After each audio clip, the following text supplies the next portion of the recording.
నా జీవితం ఎందుకు ఇలా అయ్యింది? దేవుడా, నాకు సహాయం చెయ్యి.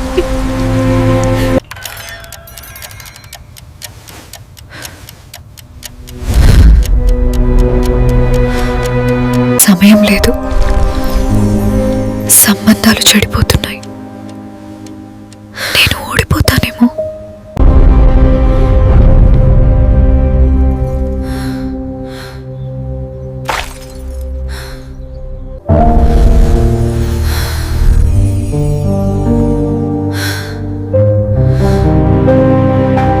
మీ భయానికి కారణం ఏమిటంటే మీరు జీవితంతో జీవించడం లేదు, మీ మనసులో జీవిస్తున్నారు. మీ భయం ఎప్పుడూ కూడా తర్వాత ఏం జరుగుతుందనే దాని గురించే.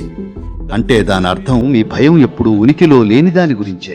మీ భయం ఉనికిలో లేని దాని గురించైతే మీ భయం 100% కల్పితం.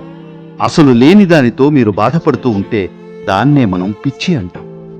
ప్రజలు కేవలం సమాజం ఆమోదించిన స్థాయిల పిచ్చిలో ఉండి ఉండొచ్చు, కానీ మీరు ఉనికిలో లేని దేని గురించైనా భయపడినా లేక బాధపడినా అది పిచ్చి కిందికే వస్తుంది కదా.